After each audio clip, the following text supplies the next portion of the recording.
Good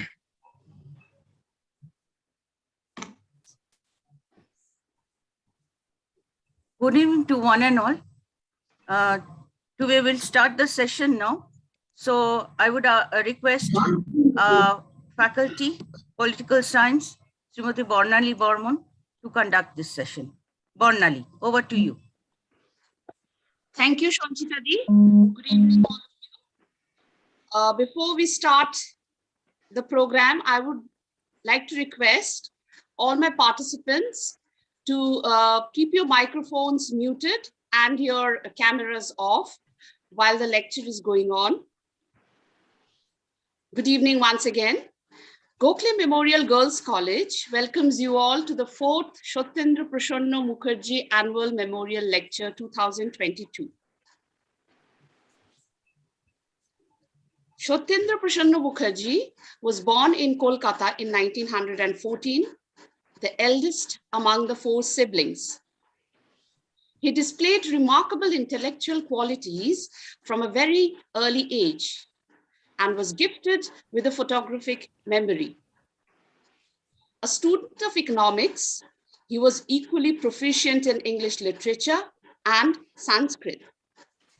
With the same flair, he could recite from memory Milton, Shakespeare, Kalidasa, as well as Gita and Chondi. A man of various interests, he was adept in playing the tabla and aktara, honed skills in magic and angling. He was a connoisseur of Hindustani classical music. His greatest passion, however, remained books. Until his last breath, he continued to be a voracious reader.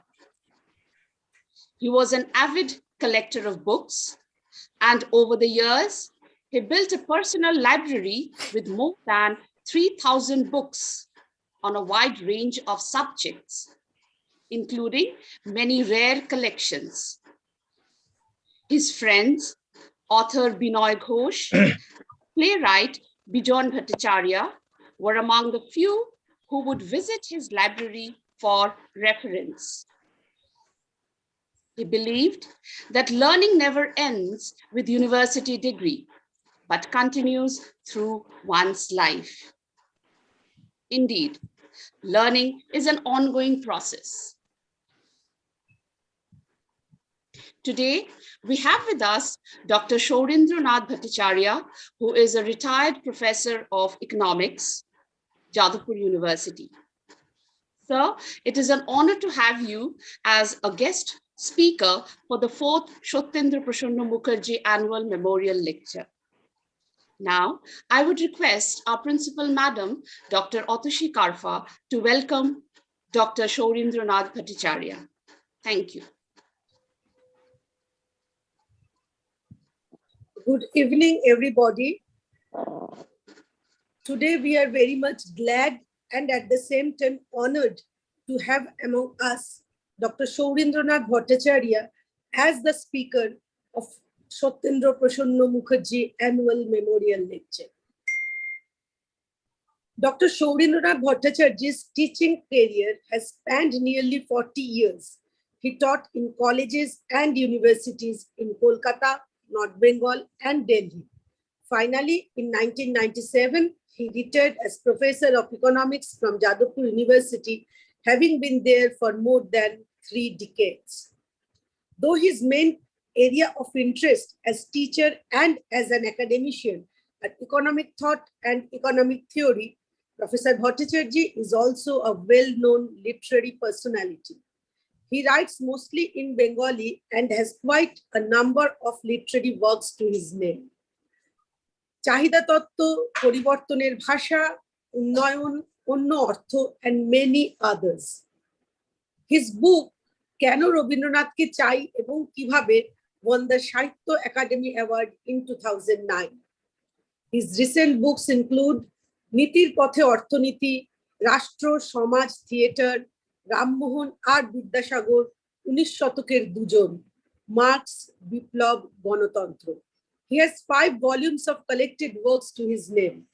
Professor Bhattacharya has made a vast contribution to the subject matters pertaining not only to economics, but also to political and socio-cultural subjects that have relevance in contemporary times.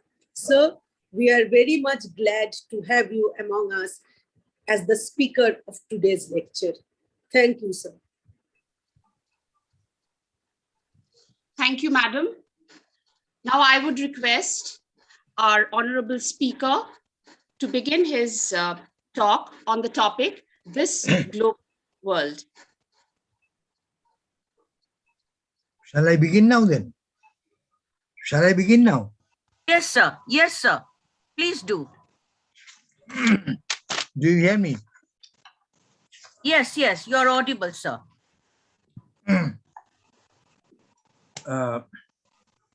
Thank you, everybody. This is customary to mention that I'm deeply honored by this invitation. But in this particular case, I'm really deeply honored by your invitation. Though this is a rather hurriedly done thing. Now, you know what happened? When I first got the request, I thought that it would be something like a general talk on certain topics of current interest and so on and so forth. But then a little later, I learned that it was to be a memorial lecture in memory of Satyendra Prasanna Mukherjee. Now, then I felt that it would be rather unjust to really go in for a casual talk or a general kind of talk. And usually when I'm invited to give some memorial lecture like this in different institutions, I normally like to have something written with me, because I feel that to give a memorial lecture is not just, should not be taken as casually as discussing on any topic of current interest. So what I did, I hurriedly jotted down something from which I will perhaps partly read out something now, and maybe the rest I will have to go extempore. And about the topic, I've chosen, the organizers of the lecture gave me full freedom, but I learned that their idea was that it should be on something which may be of interest to not just technical students and teachers of economics. And I don't think that that is really very interesting, of something of general interest. So I felt that this particular topic that I've chosen for this evening, I have called it This Globalized World. It is left somewhat in a general manner with an intention that I wish to leave it with certain open end, so that it may enable me to bring in many other ideas as well. So it's not really something very closely structured. And I wish that different aspects of our current life practices may be brought into our discussion. That is how I have at least sought to plan it. Now let us see how it goes on. Now this globalized world, now obviously this should refer to the current phase of globalization. I would ask for your apologies for certain difficulties with my eyesight. Now you know that I may have to do this and that. Please ignore these things. The organizers of this lecture graciously left it to me to freely choose my subject, with only a mild suggestion that it be something that it may bring in its fold different aspects of our current life practices. Now, admittedly, this is a tall order. Even then, to accommodate this, I choose my subject like this globalized one, as I've called it. This keeps my options open and gives a clear recognition to the fact that irrespective of who we are and whatever we may be doing in life, we cannot escape the impact of globalization today. As a social process, this has now become so comprehensive, almost inclusive of all aspects of our life. As students of social sciences, we need to grasp the meaning of such processes, meaning and significance of such processes. Now, it is always difficult to grasp the meaning of a social process that we are currently living through. First, to understand the meaning of anything we need, we will obviously acknowledge that we need a certain reference point, a reference framework, so to say. For any new process like globalization, after all, it's new, it's now, by now, about 30 years old, we all know it. But even then, as a social process spanning over a longer period of time, 30 years, not too much. So we can say that for a new process like globalization, it's difficult to find exactly suitable reference frameworks because things are new, features are new. And if it's difficult, and if you have to theorize on such a process, which you are living through currently, which enter your current experiences, then you have to have certain categories that may be of some general application, some general wide applicability. So theorizing a new social phenomenon is essentially somewhat is in the nature of groping in the dark. And it ultimately boils down to making, in a sense, its own standard, making, in a sense, its own framework of reference. Presumably, so was the situation long ago in Adam Smith's time when he was theorizing, when in the 18th century, he was theorizing about certain developments that were in a later period called industrial revolution. And it's important to note that this term itself, so simple, so frequently used in our ordinary expressions today, even this term industrial revolution was not in use in his time when he was actually doing his theorizing. In his Wealth of Nations, which came out in 1776, you will not find this term industrial revolution. Now, what happened? Adam Smith was living through these processes. So he had to theorize, and if you really go through the ideas, categories, the ways the ideas and categories were united in Adam Smith's Wealth of Nations, you will find one basic thing there was an idea which can be called socialization of production. I'm trying to explain its meaning.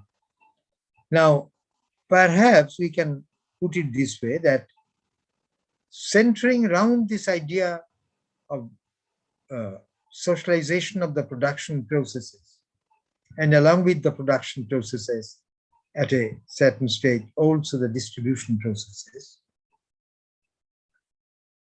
a kind of socialization was being brought about, which really can be taken to provide us a clue to what changes and how changes were taking place, what changes could be taken to be really new changes, so that the period Adam Smith's period, that later decades of the 18th century in Western civilization, particularly, very especially in English society, could be described as something new, as emergence of new social forces.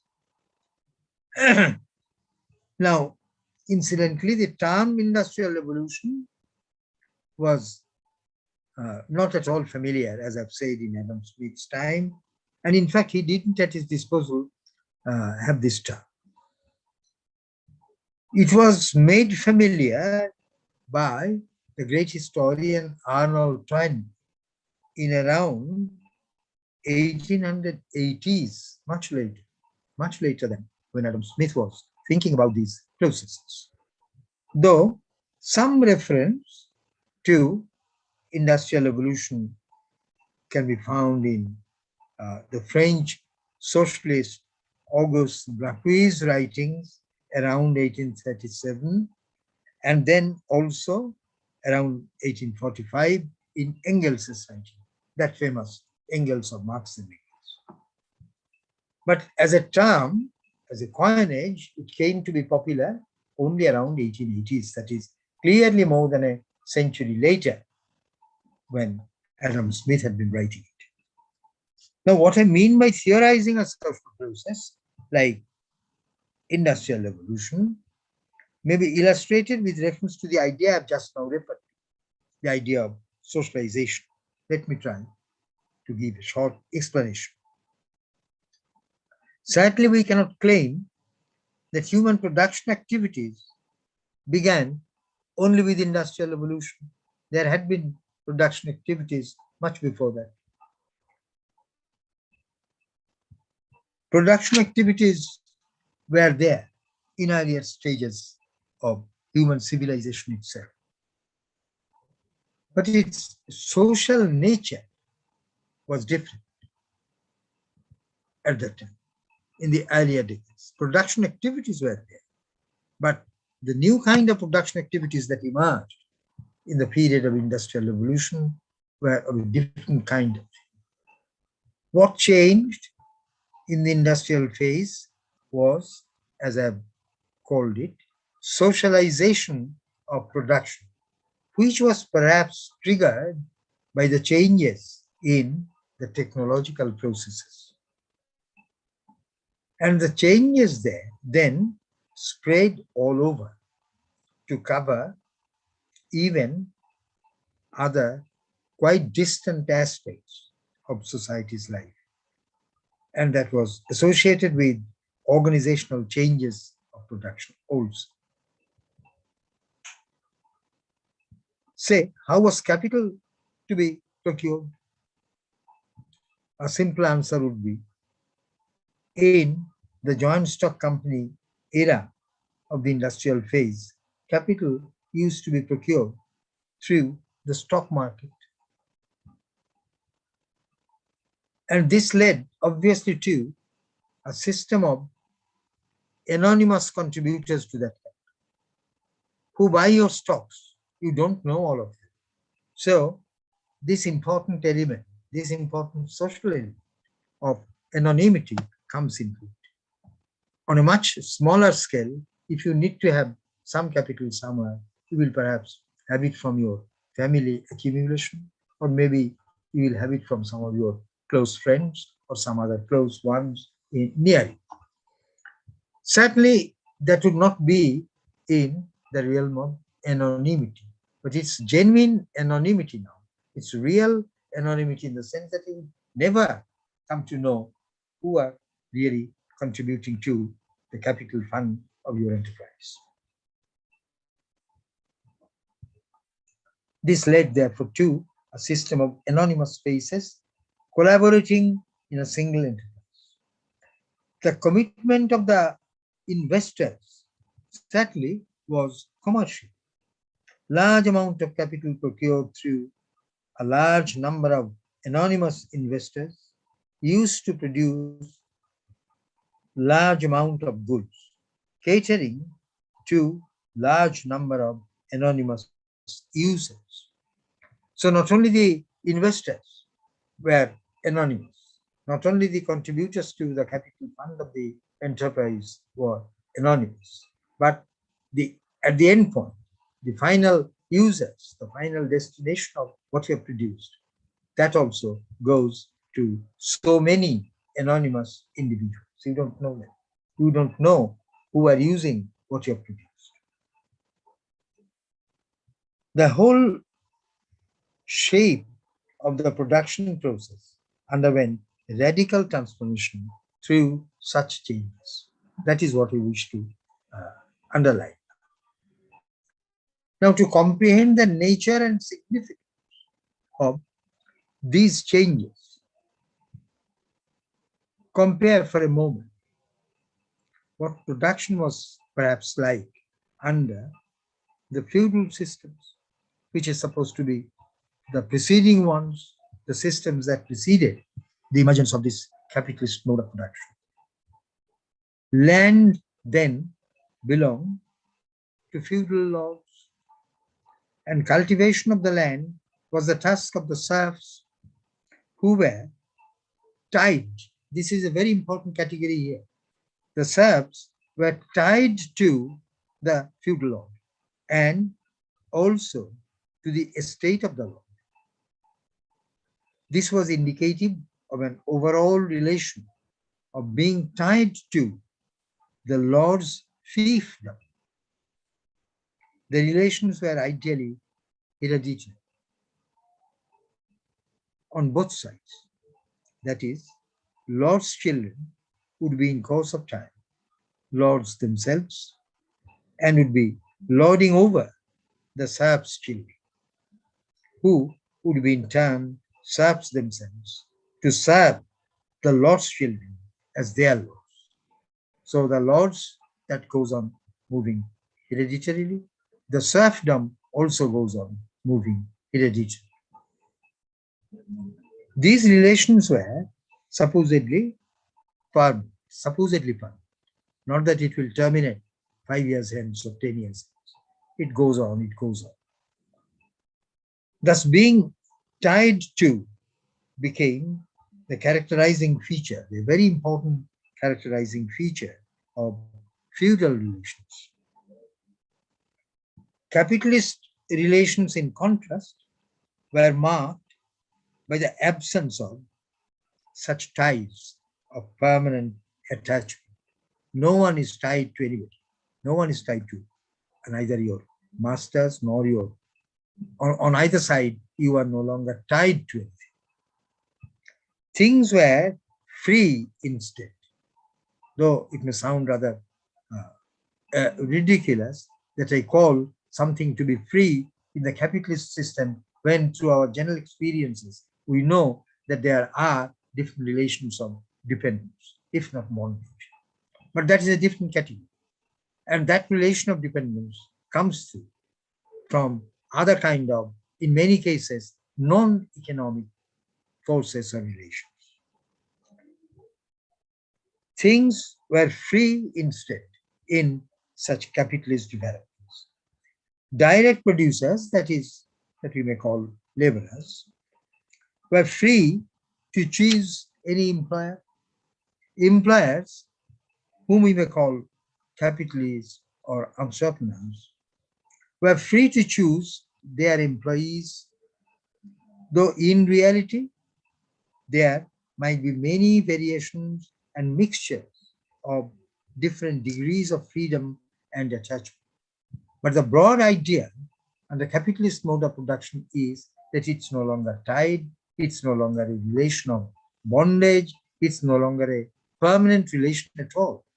You can be terminated, you can choose other employers, you can move elsewhere. You are not tied to this particular enterprise at any point of time. So it's, in a sense, genuine, real sense of freedom. It's an element of modernist development. It's a feature of modern developments as they came to be emerging through such capitalist modes of production. Qualitatively speaking, the process of socialization of production remains crippled under feudalism. It remains crippled. as the whole thing is tied to a geographical locality. This is this estate. This estate belongs to this particular law. It's tied to a particular geographical locality, and also tied also to categories of fiefdom, masters, serfs, etc. Freedom instead under capitalism let loose forces that could easily transcend social and geographical barriers, in that the direct producers are no longer attached to particular capitalists. Laborers are free in this sense of not being tied or attached to any particularity, not even to trade, profession, or occupation, subject only to the limitations of training, skill, and aptitude, which are not necessarily hereditarily imposed. Now, pause for a moment to get into this idea. This aspect of freedom that you achieve under capitalist modes of production refers to the fact that you are not tied, you are not necessarily attached to even any particular trade, any particular occupation, any particular way of doing things. You can choose this or that. You can change your occupation, of course, subject to the limitations of training, skill, and aptitude. You cannot choose a trade or occupation for which you have no training, for which you have no skill, for which you have not any aptitude. So, subject to these basic, let us say, human qualities, the qualities inherent in the human beings, inherent in the social beings that we are, not exactly human beings, the social beings that we are, that I have this kind of an aptitude. I am skilled for this particular job. I have attained training. I've gone through apprenticeship for that kind of work. That will make me qualified.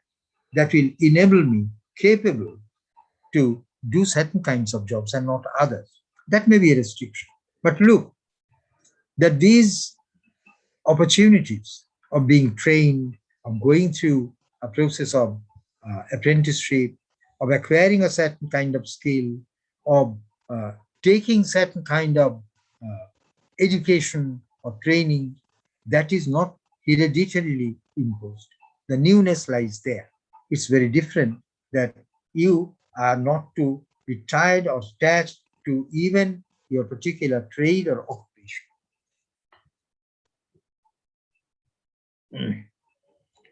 Things now, therefore, can be acquired, just not just received.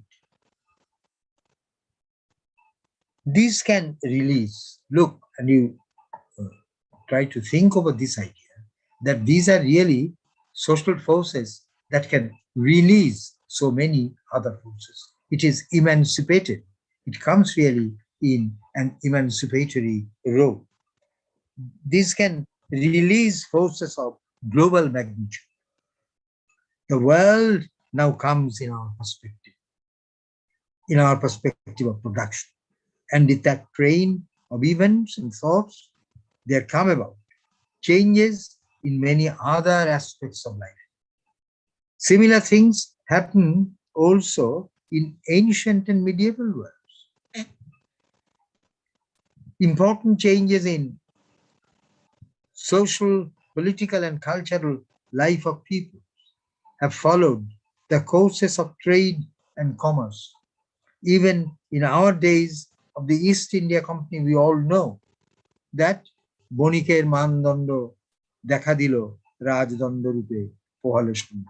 So what started at business events or business activities of the East India Company ultimately turned into administrative rule, and ultimately turned into regular colonial relations and imperialist impositions.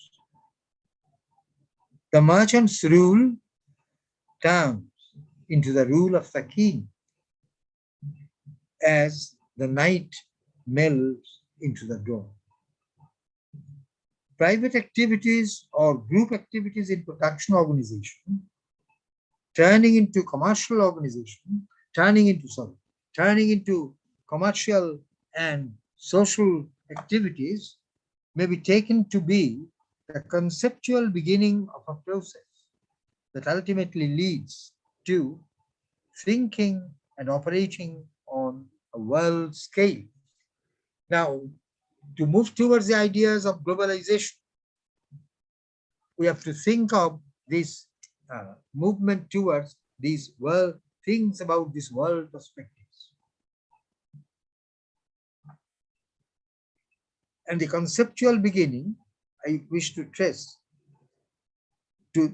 this idea, something that can lead us to think and operate on a world scale. These are features of industrial civilization organized in capitalistic manner. You produce now on large scales because you are technologically capable to do that. To produce on such scales, you need obviously plenty of raw materials and resources.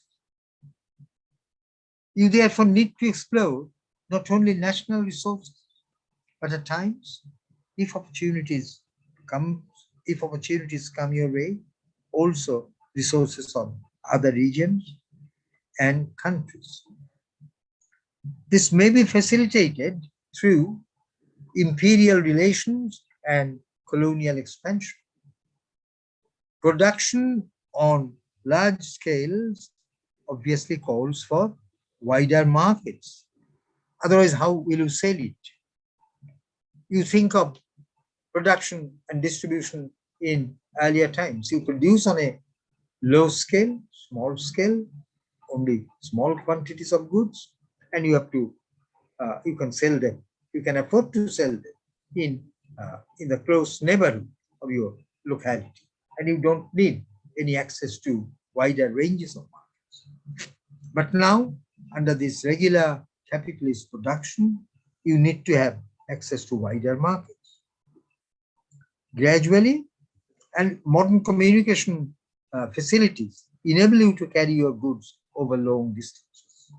So you now step into world markets.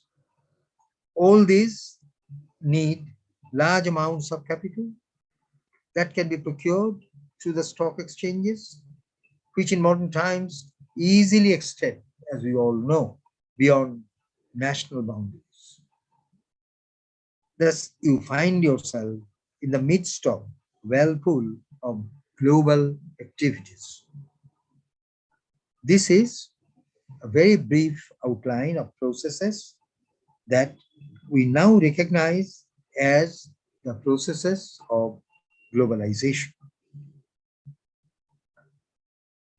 Now, as for this term itself, globalization, now in our current usage, we first learned about it in our annual budget, in India's annual budget speech, in our annual budget speech of the then Finance Minister, Dr. Manmohan Singh, in 1991.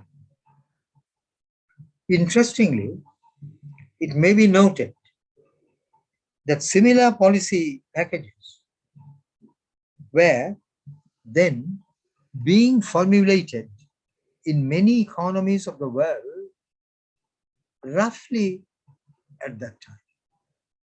Roughly around the time, say, between 1989 and 1992. So roughly in a span of 2, 3, or 4 years, you have formulated, you have such packages, very similar packages formulated for different economies and societies.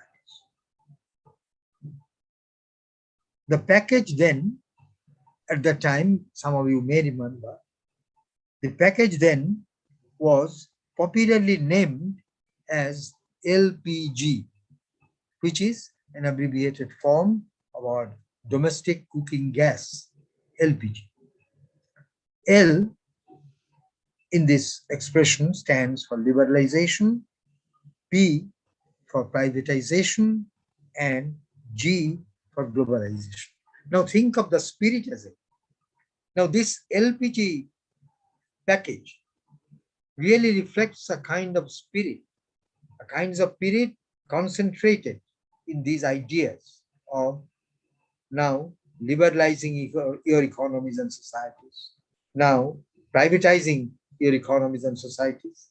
And through these processes of liberalization and privatization, you move towards your ultimate goal, that of a process of globalization. That is the idea. Now that was around that time, around 1990s. That was in a sense the beginning of globalization, its current phase. I mean current phase, this is to be noted, because in fact, there was also, we can at least imagine, we can think that there had been an earlier phase of this or similar processes of globalization.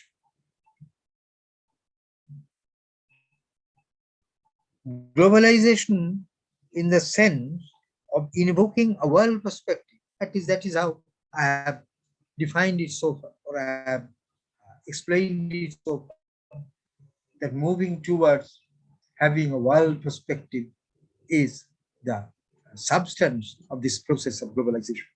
Now, in that sense, globalization also had an earlier phase, in a sense, in its career. Globalization, in the sense of invoking a world perspective, was mentioned even in the famous Communist Manifesto of Marx and Engels in 1848. And you know, it's very interesting that at that time, in the initial stages of globalization in the early 1990s, as I put it, there were many discussions in public forums, in newspapers, in essays and articles. And this particular point was also noted at that, well, what's so new about it? Marx and Engels also not only knew about it, they had talked about it. So why so much noise about this current phase of globalization? This was also noted in the many discussions that were coming out at that time. It was being argued that globalization was nothing new. It is almost as old as capitalism itself. That was true, in the sense that an aspect of globalization was in fact what we have called socialization of production. This is also true that this brings about world perspective in production and distribution of goods. But one must take care to distinguish. Now note this point. One must take care to distinguish between the processes as they were unfolding in the early stages of capitalist organization and as they looked and behaved in the 90s of the 20th century. So we now have in our explanation, in our scope, in this context, globalization used in two different, or globalization being used to indicate, to refer to two different phases of development of capitalist production. One in the early stages of capitalist development, and another in our current phase, that is in the 1990s. Now, if you just use globalization in an uncritical way, without making any differentiation between its use and sense and implications and meanings in two different phases, then what happens, you know? The difficulty lies in the fact that in that case, things will all look alike. What happened there in the 18th century? What happened there in the 19th century? What is now happening in our 20th century, 1990s?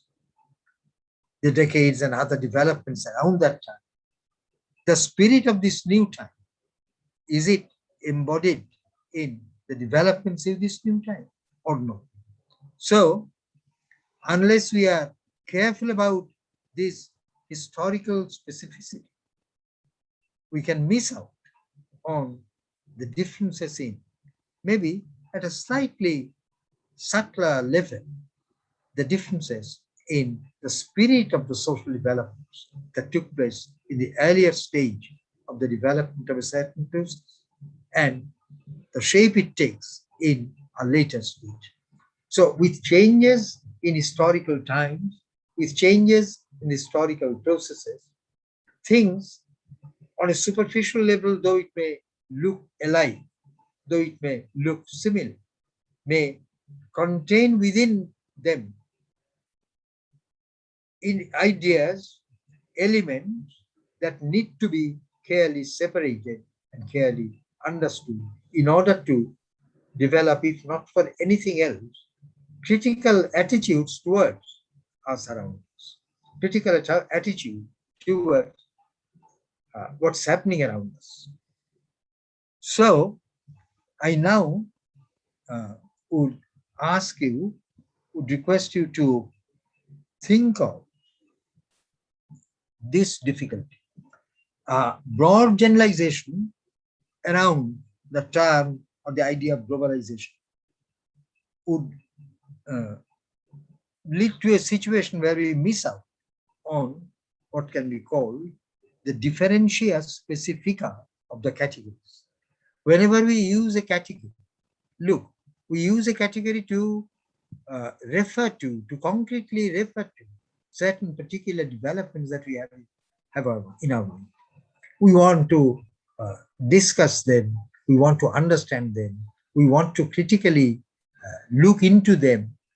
Now, such things cannot be done unless we can remove the so-called outer shell of the categories, as though the categories are embodied in a kind of outer shell, like the hard shelter of the nut within, the nut that remains within, that the nut to be cracked. That we can do in a critical way if we look into what are the elements, what are the possible elements of this differentia specifica from one historical phase to another historical phase. For the historical specificities, we need to take note of the coincidence of the beginning of the globalization process with globalization process. Now I mean in the current phase, in the phase of the 1990s. We need to look at the beginning of this globalization process with the dissolution of the Soviet system. I would request you to think about this connection. The Soviet Union was breaking up. State socialism, as it came to be known by that time, was breaking up. Western capitalism looked triumphant. Systems based on bureaucratic state control and authoritarian diktats came to be degraded. These changes in the public mind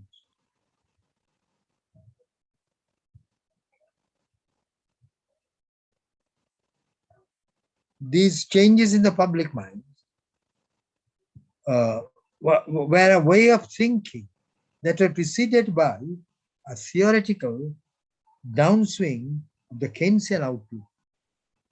Now, you try to imagine, you don't have to be,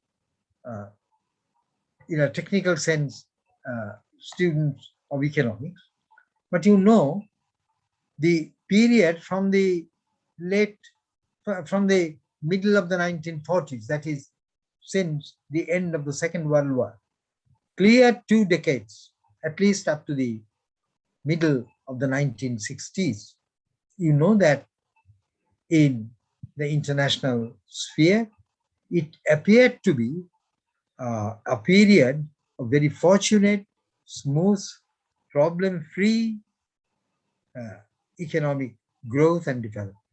And it appeared as though that capitalism is now finally out of so-called cyclical fluctuations that it used to show periodically in earlier periods. You think of the massive depression of the 1930s and Keynesian economics, which are essentially associated with the developments of the 1930s, were taken to be a way of a certain policy program, certain policy packages that were suggested that can bring the economies in depression out of it. Namely, the basic principle was that there must be greater state intervention. Where markets failure are important, in order to compensate for the market failures, the state must step in. The state must make investments so that gradually, as a result of those state investments, he will ultimately increase the rate of growth, he will increase, he will attain higher levels of GDP and so on. Now, this Keynesianism experienced a happy period, theoretically speaking, roughly in those 2 decades, from the end of the Second World War to the middle of the 1960s. This middle of the 1960s was very interesting period. It could be discussed in detail, but I'm not going into that now. That will take us into other areas. That will be a distraction. But you can imagine that 1960s were the period when our planning in Indian economy, it stumbled. That was the period that gradually led to the enormous loss of capitalism, enormous loss of American capitalism in Vietnam War. That was the period that ultimately led to the early 1970s, which were marked by tumultuous troubles in the international financial markets. That was the period when the old or the older IMF system that came to be instituted since the beginning, since the end of the Second World War, that came to be destroyed. And you know that initially all the important international currencies of the period, they let their own currencies unilaterally floating, throwing aside the agreed norms of the International Monetary Fund. And ultimately, and they were all powerful currencies like pound sterling, like dollar, then very powerful Japanese yen, Deutsche Mark, and as a result of this assault on the part of the strong international currencies, the IMF governing body ultimately had to yield to their pressure. And the later system, roughly that kind of later system is still continuing, which is something called something like a managed floating system. It's nevertheless floating currency system, but somewhat managed, not exactly left free. So these developments since the middle of the 60s that really brought us into once again troubled world situation, turbulent world conditions, and which were very different from what prevailed in the international scenario in those 2 decades between the Second World War and between the end of the Second World War and those middle 60s. Now, at that time, it used to be said, we never had it so good, a very standard phrase being used at that time, as though we have overcome all those problems associated with cyclical fluctuations in our economic life. So, in this context, it appeared that when in the 1990s, the Soviet Union finally broke up, it appeared that one side in that Cold War, you think in terms of that bilateral interpretation of world affairs. In the Cold War days, you have the Western capitalist systems, Western capitalist free enterprise market systems led by primarily United States, and the other Soviet socialist system led by the USSR. So these two, the Eastern European socialism and the Western European capitalism, these were the two contending camps. And that was the nature of the Cold War divided world. Now one side now becomes triumphant. Keynesianism now takes the assault. Keynesianism goes down since the 1960s, which was the period of Keynesianism. And you know that the world really started turning towards what could be called, it could be called a right turn. If the earlier period could be described as a left swing of the world situation, then you experience a right swing.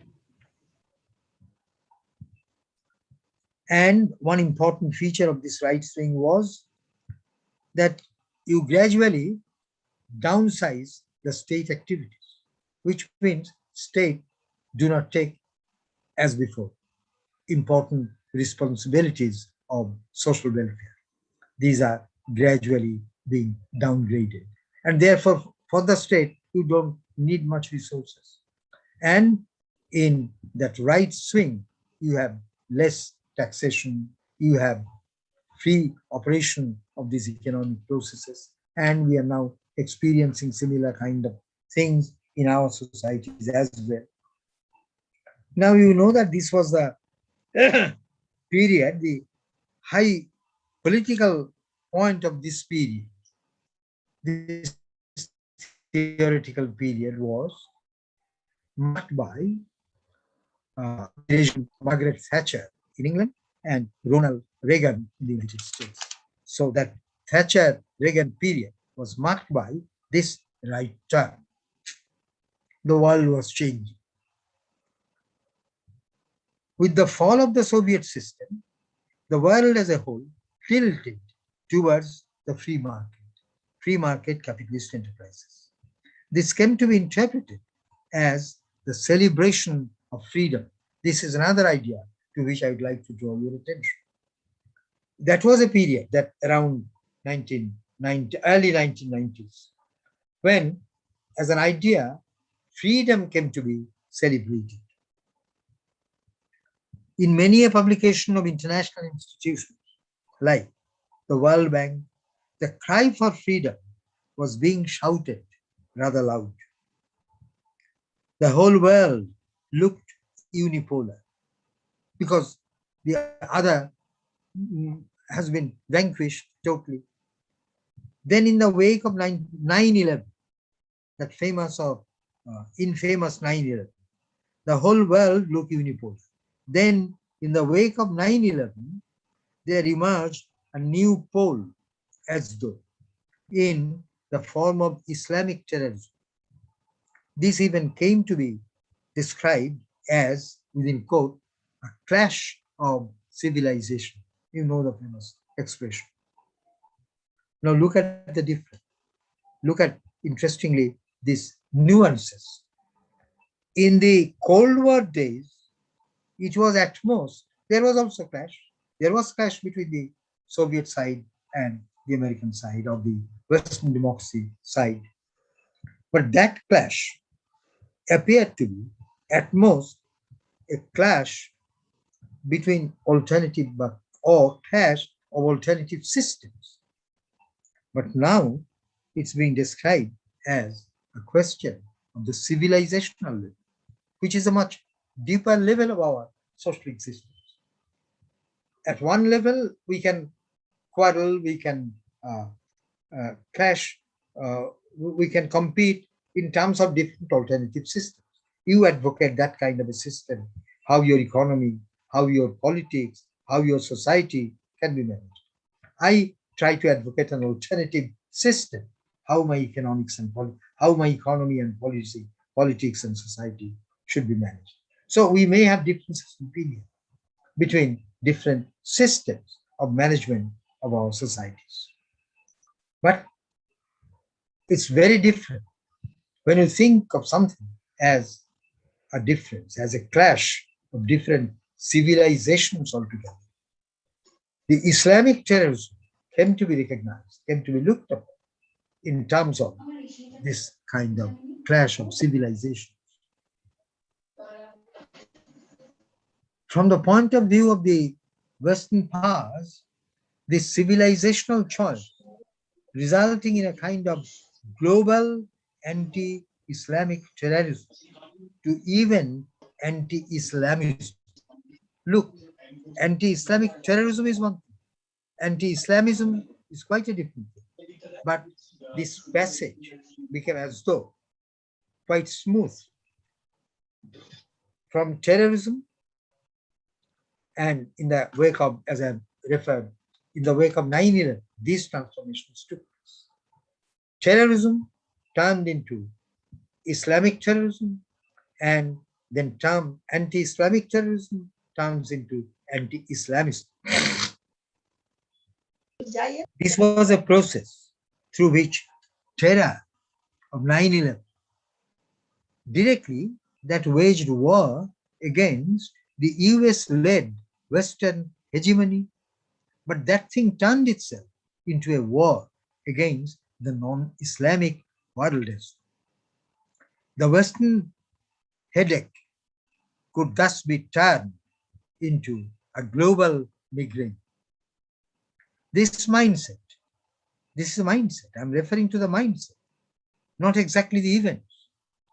This mindset was reflected in many regional conflicts, ranging from the two Gulf Wars to bombings in Afghanistan in search of Osama bin Laden, who was said to be hiding there, to the almost endless civil war like situation in Syria, to attempts to contain the Boko Haram terrorism, which was again a determined resistance against Western dominance over society and economy for centuries.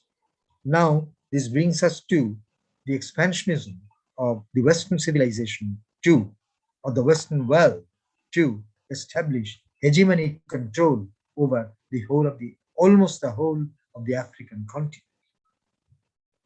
This reference to a conflict-torn world brings us to the current tensions in Ukraine that had resulted from the Russian invasion of the neighboring country, apparently in response to Ukraine's alleged attempt to be closer to the NATO group of countries and circumstances permitting getting perhaps full membership of the group, which is bound to threaten Russian security perceptions. Now, formally, I will stop here, but I'll end by pointing out just certain gross facts about this Ukraine issue. So I've tried to cover the changes in the globalization period to bring us closer to almost all the conflicts, all the major conflicts that we are experiencing in our current world situation, including almost the latest, the Russian-Ukrainian tension. Now, about this, I think that you all have this perception, this perspective, or this perspective quite clear in your mind. Now you know what is happening now.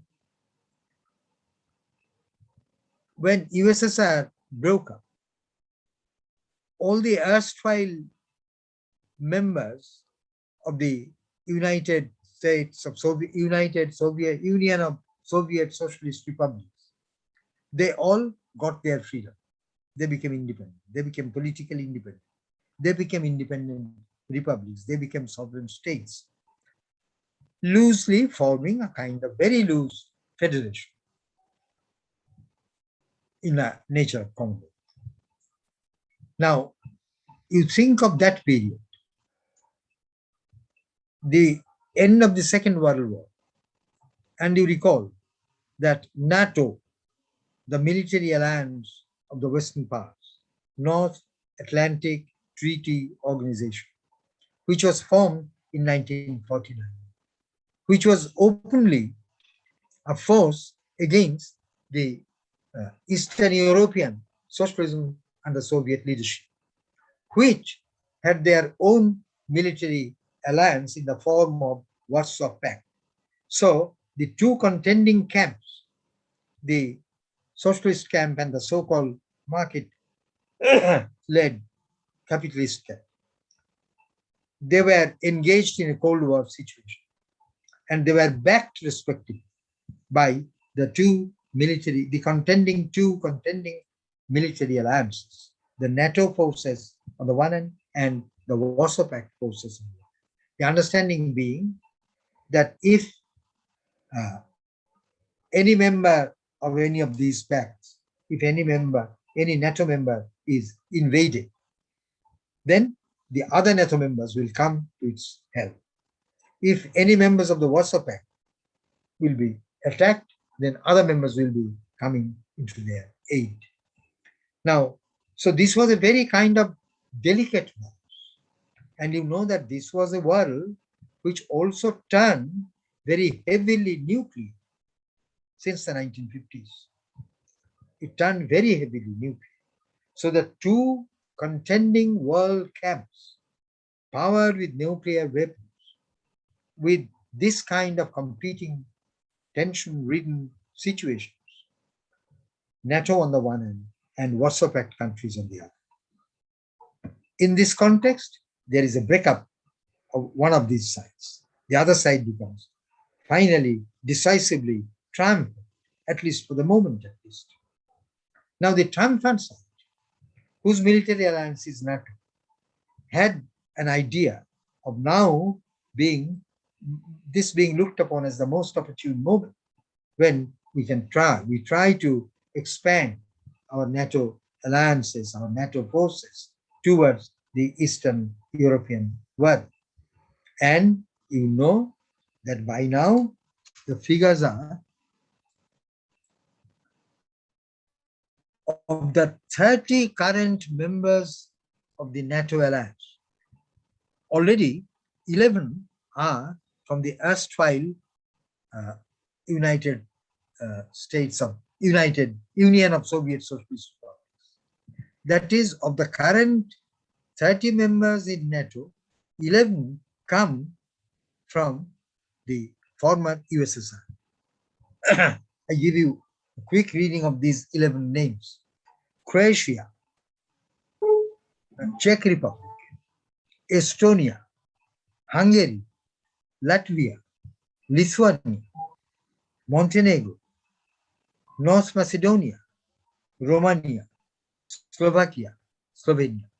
All these 11 members, they now belong to the NATO.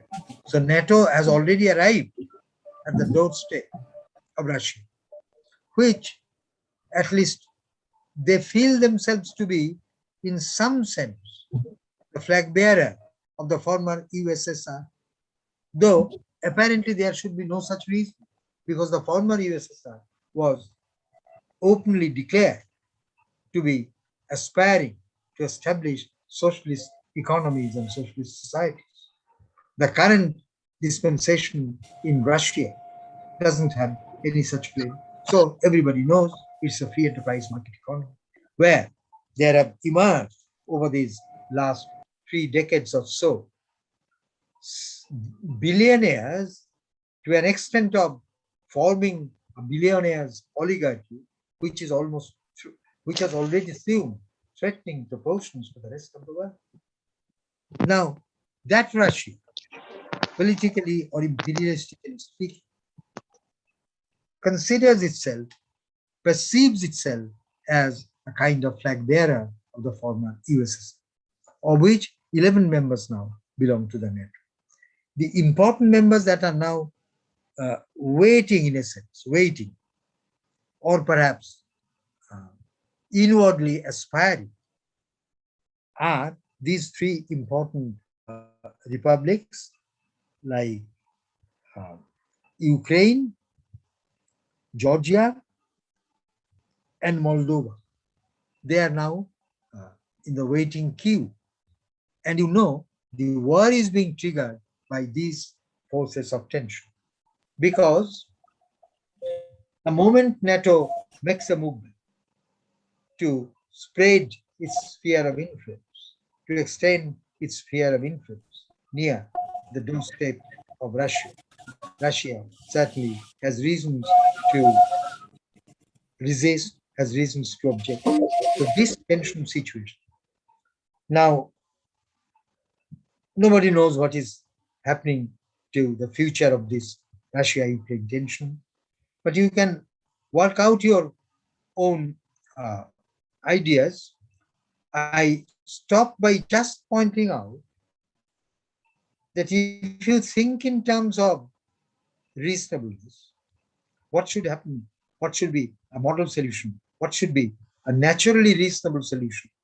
Then I think you have to necessarily move outside the bounds of our current world organization, the way the world is organized currently, mostly based on this concept of nation states. Our units are these nation states, and these nation states at least cherish an idea of sovereignty. So the world that is organized on the basis of, as units of sovereign, independent nation states. But look, the tragedy, or maybe a sort of farce, that in the period of this globalization is this idea of sovereignty that gets most hard. The idea of sovereignty gets really assault, because you know that in order to make your society, make your economies, make your arrangements truly global, you have very often have to transcend your national boundaries. So sovereignty being attacked there. And you know, even in our societies and in our economies, in our new production arrangements, production practices, our new labor legislations, new labor laws, even the timings. For example, we have slackened the restrictions that were initially there, say, on employing women laborers in our institutions, being given night shifts. These are mostly now being opened up, because you know that our daytime coincides with evening and night time elsewhere in the world. And in our current technological situation, we can really get over even these natural geographical time differences. So you know, and if you come to think of it, you will find that sovereignty is an idea that still remains cherished, no doubt about it. All our constitutions have this cherished idea of sovereign nation states, but it is this sovereignty that gets mostly hard in these practices, in these current practices of globalization. So, for any kind of moral solution, any kind of naturally reasonable solution. Now, this can be an immediate solution, that Ukraine gives a written undertaking that I will never be a member of NATO. Russia agrees to that. But can you consider that to be really a reasonable solution? Because Russia is an independent sovereign state. Ukraine is also an independent sovereign state, maybe smaller, but Ukraine is also very important. Ukraine is a substantial state, very rich in precious resources, and that is one reason that is there behind these new tensions. So, is it natural that a big state should ask a smaller neighbor that you cannot exercise your sovereignty? You can exercise your sovereignty only within these limits imposed by this big state. This big brotherly attitude certainly would not sound nice.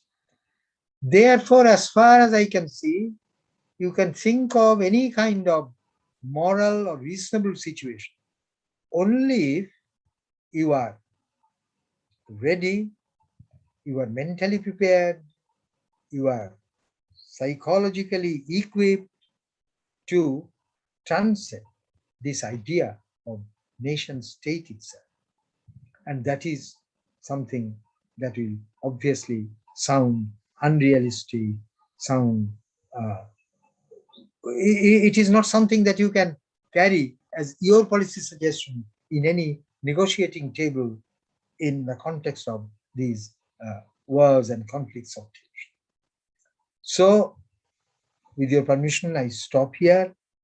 Thank you very much for listening for a long period. I think I have already more or less covered my time. It's more than just an half. Hope you don't mind that. Namaskar. Thank No, you, sir. sir. It was a wonderful talk. And I would now ask Bonali to take questions, to ask the participants if they have any questions that they want to put to our honorable speaker. Thank you, sir, for your insightful talk. Now, with your permission, if we can take some questions from the participants, if they have any. It can be done. Normally in memorial lectures, usually question answer sessions are not there, but well, there are also practices when some comments, some questions can be certainly accommodated. So if there are questions from participants, I think they should feel free to raise their points or comments or observations or anything. I don't mind.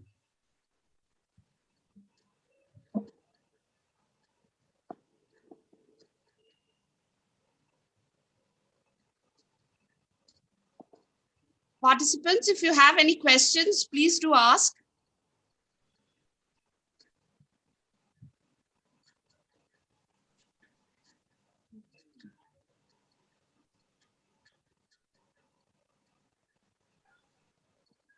I want to call on Dr. Sharthak Roychoudhury. Is he present here?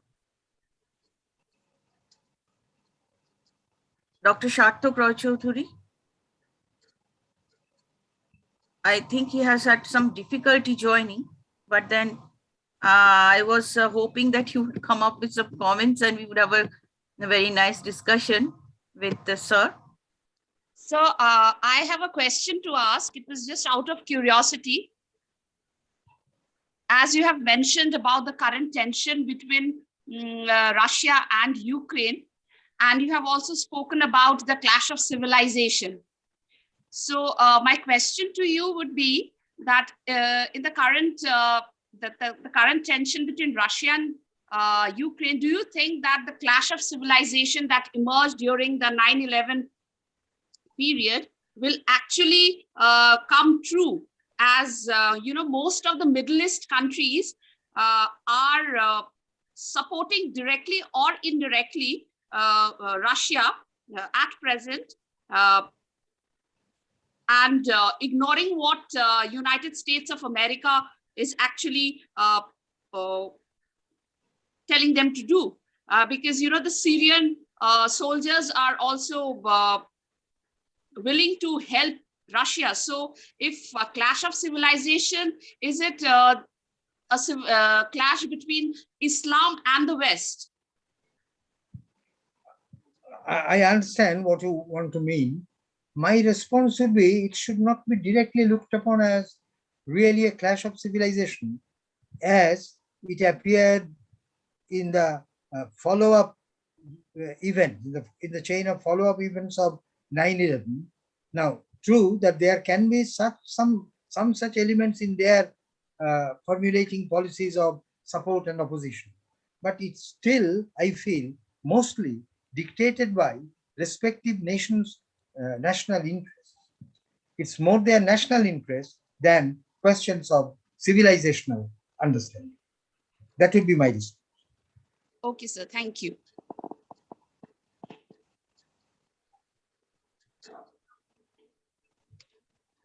Ordinarily, am I audible? Yes, Shonchita Di, now, since Yes. nobody has any question to ask, I would request Shonchita, Dr. Shonchita Sen to extend the vote of thanks. Shonchita Thank Di? you. Yes, thank you, Bornali. We have come to the end of the session. And first, I would extend my sincerest thanks to Professor Bhattacharya for delivering this wonderful talk, insightful talk on the basic historical evolution of the production systems, the socioeconomic systems, and the gradual transition of the world into its globalized states.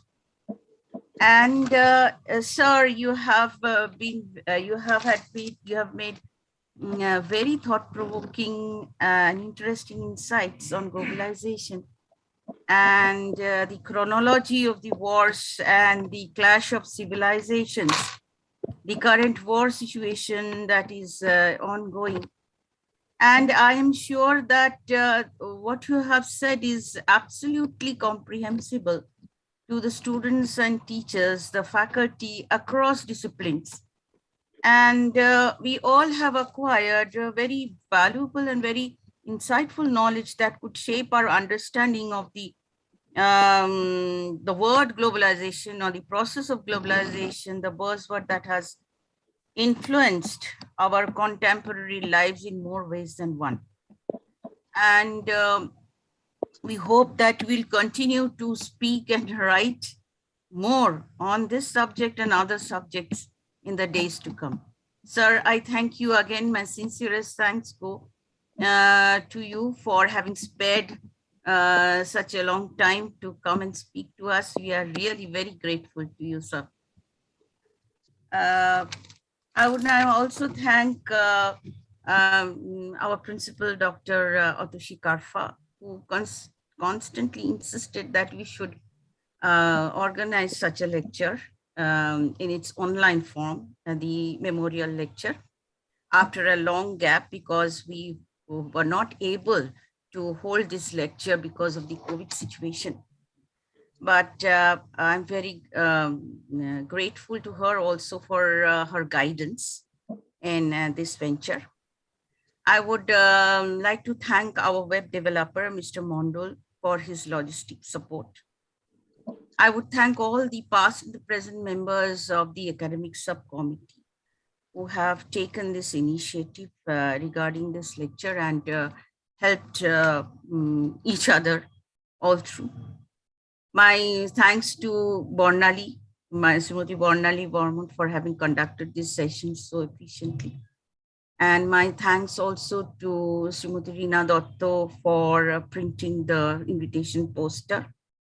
Last and not the least, my sincerest thanks to all the participants, the students, the faculty. Their presence has made this lecture really successful. And thank you all again, once again, and special thanks to all again to Professor Bhattacharya. And we hope to be witness to another talk on some other subject in the near future. So thank you very much. And this is the end of this session. So let us call it a day. Thank you once again. Right. Sir, I will be speaking with you in a day or two again. Of course. Okay, sir. Hello, Thakbin, sir. ওই যেমন ফোনে কথা হয় কথা হবে। Okay. Okay. ঠিক আছে। বন্ধ করি? হ্যাঁ, বন্ধ। Thank you so much, sir.